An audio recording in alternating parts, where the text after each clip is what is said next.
왕상 17장. 왕상 17장 다 펴 놓으시고요. 지난번에 그 왕조, 북쪽 이스라엘의 왕조 했습니다. 그 가운데 4대 왕조죠. 오므리 왕조, 오므리 왕과, 오므리 왕조엔 4사람의 왕이 있었다고 그랬습니다. 오므리 있고요. 그 다음에 아합입니다. 아합. 그 다음에 아하시야, 그 다음에 여호람. 이렇게 4사람의 왕이 오므리 왕조의 왕이었고요. 그 다음에 예후가 일어나서 이 오므리 왕가를 멸하게 되는데, 오늘은 이 열왕기상 17장부터 이 아합 왕조, 아합 왕에 대해서, 오므리 왕가에 있는 아합 왕에 대해서 살펴보는데, 먼저 이 엘리야 선지자가 등장을 하지요. 그 엘리야 선지자가 우상 섬기고 하나님을 떠난 이 아합 왕, 또 그 왕후 이스라엘 백성들에게 말씀 선지자로 보내시게 되는데, 2가지 정도로 그렇게 살펴보기를 원합니다. 왕상 17장은 우리가 너무나 잘 아는 내용이 되겠습니다. 첫 번째 살펴볼 것은 하나님께서 이 만물을 붙들고 계신다 하는 것을 꼭 잊지 말아야 됩니다.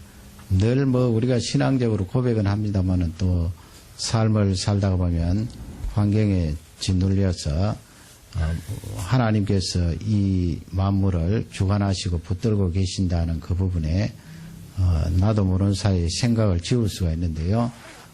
오늘 내용을 보면 그 내용들이 쭉 잘 나와 있습니다. 이 엘리야 선지자가 겪는 내용을 통하여서 살펴보기를 원합니다. 먼저 1절, 17장 1절을 다 같이 읽도록 하겠습니다. 길르앗에 우거하는 자 중에 디셉 사람 엘리야가 아합에게 고하되 나의 섬기는 이스라엘 하나님 여호와의 사심을 가리켜 맹세하노니 내 말이 없으면 수년 동안 우로가 있지 아니하니라 하니라. 엘리야 선지자가 하나님의 말씀을 받아서 아합 궁 왕에게 통보를 하는 그런 내용이 되겠습니다. 모든 이스라엘 백성들이 알 수 있도록 하반절에 나와 있지요. 수년 동안 우로가 내리지 않겠다. 우로라는 말씀은 이슬과 비입니다. 이슬과 비. 이슬과 비가 나중에 우리가 알고 있는 사실이지만은 3년 이상 그렇게 내리지 않겠다 하는 그런 말이에요. 그 더운 지방에서 3년 이상 비가 오지 않는다는 것은 치명적입니다. 1년만 비가 안 와도 식물들이 다 죽어가고요. 여기 밴쿠버에 여름에 한 석 달 정도 비가 안 와도 잔디가 노랗게 변하고 하는 것을 볼 수가 있는데요. 3년간 비가 안 오면 농작물이 되겠습니까? 식물들이 다 죽게 되는데요. 이 우로, 하늘의 비와 이슬, 하나님께서 이 하늘에서 내리는 이슬까지도 주관하고 계신다 하는 것을 말씀해 주고 있죠. 하나님께서 붙들지 아니하시면 이슬도 법칙대로 내리지 않고요. 하나님께서 붙들지 않으면 하늘의 비도 닫히게 되는 것입니다. 하나님이 허락하시고 하나님께서 주관하셔서 비도 오고 이슬도 와서 곡식이 되고 또 식물이 자라는 것을 볼 수가 있습니다. 하나님께서 이 자연을 붙들고 계신다 하는 것을 잘 알 수 있고요. 그 다음에 6절에 보면은 거기는 날짐승이 나오는데 날짐승 까마귀가 나오죠. 우리 6절을 다 같이 읽도록 하겠습니다. 까마귀들이 아침에도 떡과 고기를 저녁에도 떡과 고기를 가져왔고 저가 시내를 마셨더니. 엘리야 선지자에게 이 하루에 몇 차례씩 이렇게 떡과 고기를 갖다 주는 내용이 나와 있습니다. 까마귀가 그렇게 날아다 주었습니다. 하나님께서 날아다니는 그 새까지도 붙들고 계신다 하는 것을 잘 말씀해 주고 계시죠. 이 세상에 날짐승이 얼마나 많습니까? 또 이 지상에 걸어다니고 기어다니는 그런 동물들이 얼마나 많습니까? 하나님께서 붙들고 계시고 주관하고 계신다 하는 것을 알 수가 있습니다. 이렇게 한꺼번에 며칠 먹을 것 엘리야에게 날라다 주지 않고요. 때마다 그렇게 하나님께서 이 까마귀를 보내셔서 엘리야가 떡과 고기를 먹을 수 있도록 하셨다. 하나님께서 그 시간 또 그들의 움직이는 반경까지 다 주관하고 계신다는 것을 알 수가 있습니다. 우리 하나님은 참으로 크신 하나님이죠. 그 노아 홍수 때 그 많은 짐승들을 어떻게 다 배 안으로 끌어넣게 되었는가. 이 노아가 수년 동안 지구 샅샅이 다니면서 그 짐승들을 구하였는가. 그렇지 않겠지요. 하나님께서 이 짐승들도 붙들고 계시기 때문에 그들이 노아 앞으로 나오게 된 거지요. 그렇지 않고 그렇게 많은 짐승들을 방주 속으로 어떻게 다 넣을 수가 있겠습니까? 하나님께서 그 짐승들을 다스리고 붙들고 계시기 때문에 방주로 나오게 된 것입니다. 필요한 숫자만큼 나오게 된 것이죠. 그 다음에 23절에 보면 우리 하나님께서 무엇을 붙들고 계시는가 하는 것을 알 수가 있습니다. 23절을 다 같이 읽겠습니다. 엘리야가 그 아이를 안고 다락에서 방으로 내려가서 그 어미에게 주며 이르되 보라 내 아들이 살았느니라. 엘리야가 그 이방 땅에 가서 거기서 유하게 되는데 과부의 집이죠. 그 아들 하나 귀한 독자가 있었는데 그 독자가 세상을 떠났습니다. 얼마나 슬픔과 비탄에 잠겼을까요? 그런 상황 가운데 이 엘리야 선지자가 그 아이를 기도함으로 살게 되는 내용이 바로 23절입니다. 엘리야 선지자가 이 아이가 살았다 이야기를 하는데 이 내용을 보면 엘리야가 살린 것이 아니죠. 엘리야는 생명을 붙들고 계시는 하나님께 기도했을 뿐입니다. 그 기도로 말미암아 하나님께서 다시 그 아이에게 생명을 허락하시고 숨을 쉬게 되고 살아나게 된 것입니다. 그러므로 생명을 주관하고 계시는 하나님이다 하는 것을 지금 17장 안에도 그냥 건성건성 대충 훑어봐도 그렇게 하나님께서 날짐승, 동물, 또 이 자연, 그리고 생명, 우리 사람의 생명 붙들고 계신다는 것을 우리에게 잘 알려주고 있습니다.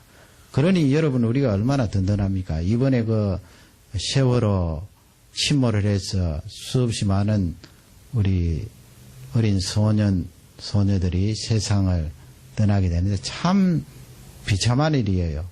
어른들이 잘못해서 어른들이 안전에 또 책임감이 너무나 없었기 때문에 그렇게 비극을 맞이하게 되었는데 원래 그 배의 주인은 구원파의 유 회장입니다.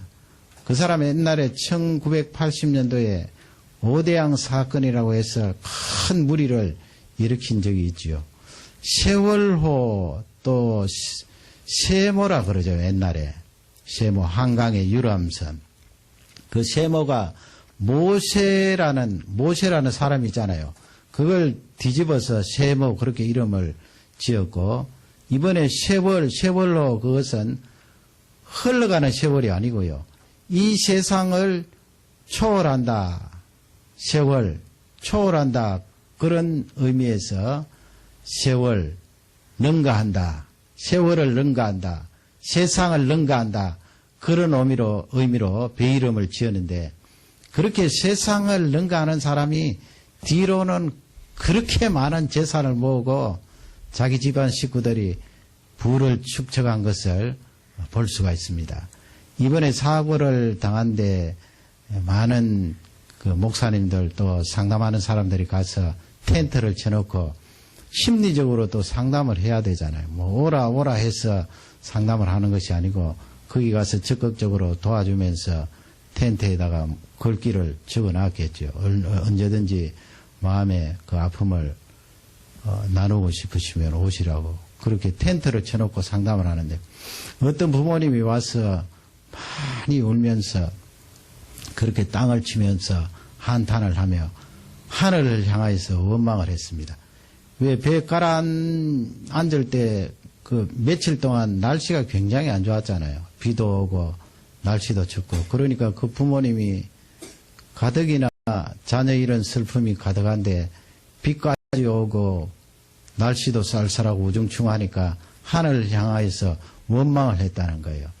도대체 하늘은 어떻게 해서 이렇게 우리의 심정을 몰라주고 비까지 내리고 굳은 날씨 때문에 잠수부들이 안에 들어가서 구조하는데 지장을 받고 있다.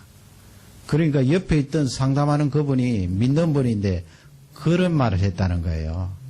이야기를 다 들어주고 얼마나 슬펐으면 하늘도 저렇게 눈물을 흘리면서 비통해야 할까요?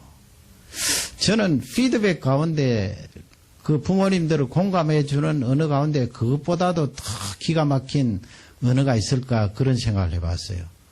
하늘에서 내리는 비를 부정적으로 보지 않고 하늘에서도 슬퍼하며 비통해하며 저렇게 어린 자녀들이 세상 떠나는 것을 눈물 흘리고 있다. 기가 막힌 공감이에요. 여러분 하나님께서 그렇게 많은 생명이 세상을 떠났는데 모르실 리가 없겠지요. 하나님의 허용 안에서 그런 일이 일어났잖아요. 결정적인 것은 우리 어른들의 잘못이고 죄악이에요.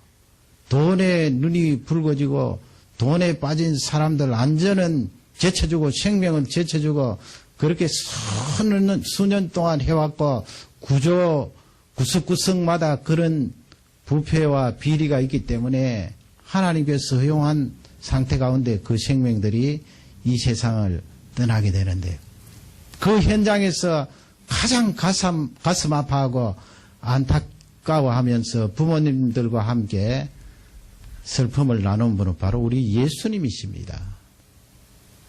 예수님이세요. 그러니 그분이 그렇게 공감을 한 것은 정확한 공감이에요. 우리가 이 세상 살아가면서 어렵고 힘들 때, 나 혼자뿐이라고 생각되어질 때, 너무나 고통스러울 때, 하나님께서는 왜 나를 간섭해 주시지 않고 붙들어 주시지 않는가? 그런 생각할 때 이 본문을 생각하시고 또 그 상담가의 공감을 생각해 보세요. 왜 하나님께서 붙들고 계시지 않겠어요?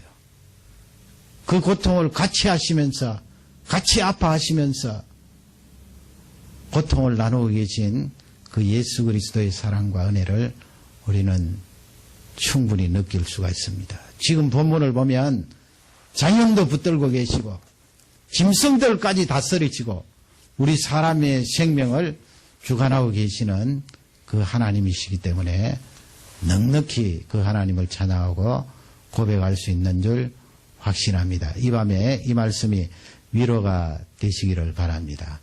두 번째 생각할 것은 우리 하나님께서 엘리야 선지자를 보낼 때 가만히 여러분 한번 생각해 보세요. 보낼 때 그 장소가 어디인가요? 그 장소를 보면 우리에게 많은 위로가 되고 우리 하나님이 어떤 품성을 가지고 계신 분인가 하는 것을 알 수가 있어요.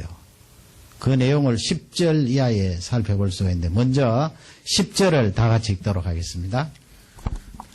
저가 일어나 사르밧으로 가서 성문에 이를 때에 한 가부가 그곳에서 나뭇가지를 줍는지라 이에 불러 가로되 청컨대 그릇에 물을 조금 가져다가 나로 마시게 하라. 지금 사르밧이라는 단어가 나온대요.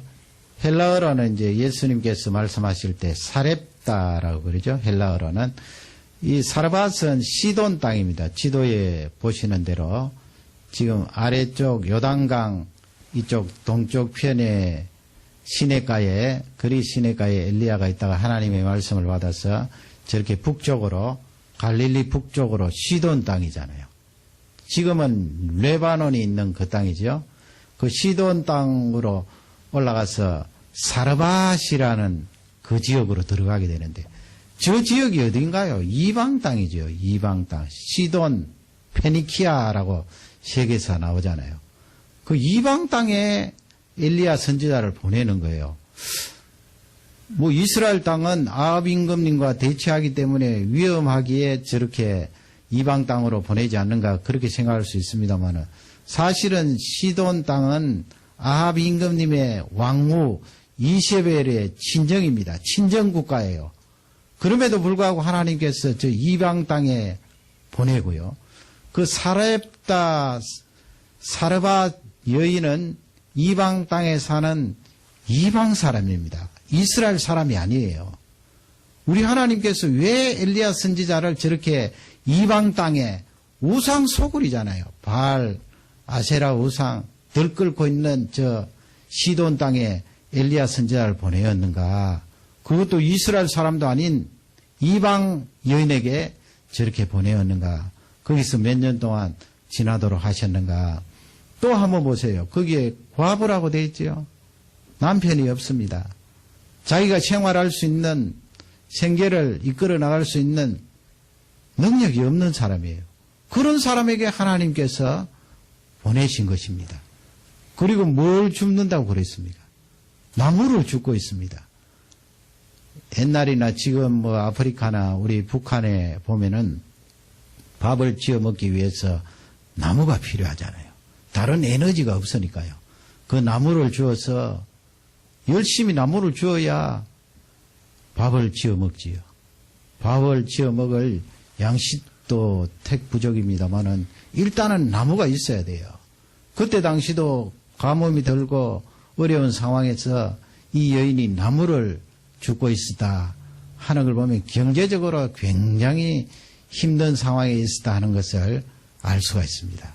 11절, 12절이 그 내용을 구체적으로 알려주고 있는데 11절을 한번 읽어보겠습니다. 저가 가지러 갈 때에 엘리야가 저를 불러 가로되 청컨대 내 손에 떡 한 조각을 내게로 가져오라. 그런 여인에게 이 엘리야 선지자가 가서 떡 한 조각을 내게로 가져오너라 그렇게 명령을 내립니다. 뭐 어떤 사정을 묻지도 않고 그냥 가지고 오라 하는 거예요. 12절을 다 같이 읽겠습니다. 저가 가로되 당신의 하나님 여호와의 사심을 가리켜 맹세하노니 나는 떡이 없고 다만 통일가루에 한 움과 병에 기름 조금뿐이라. 내가 나뭇가지를 두어서 주었다가 나와 내 아들을 위하여 음식을 만들어 먹고 그 후에는 죽으리라. 아멘. 이 12절 말씀을 보면 얼마나 기가 막히고 또 바닥까지 이 여인이 내려왔는가 하는 것을 알 수가 있습니다. 남편이 이미 자신 곁에 있지 않고 자기가 아들이 있는 것을 같이 데리고 먹여 살려야 되니까 이 어머니가 나뭇가지를 줍고 있는 거고요. 엘리야 선지자가 그 말을 했을 때 이제 마지막 먹을 가루통에 가루, 기름병에 기름 그것만 남았는데 내가 이제 나무를 주어서 그것을 가지고 떡을 구워서 먹고 나서 그 다음에는 어떻게 한다고 그랬습니까? 죽으리라 그랬습니다. 마지막이에요. 마지막. 그 마지막 순간까지 내려온 이 여인에게 하나님께서 보내신 거예요.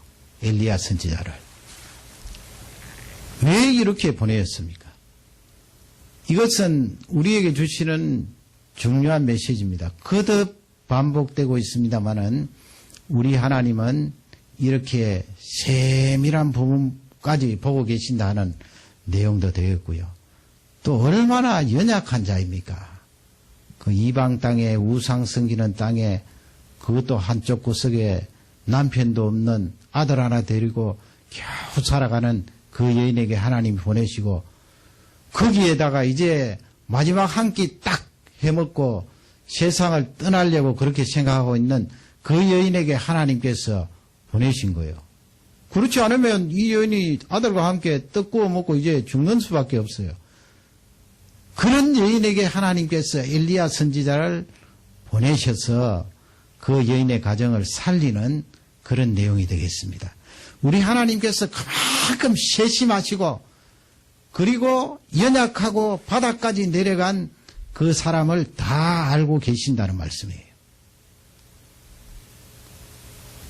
그러면 다시 한번 생각해 보시기 바랍니다.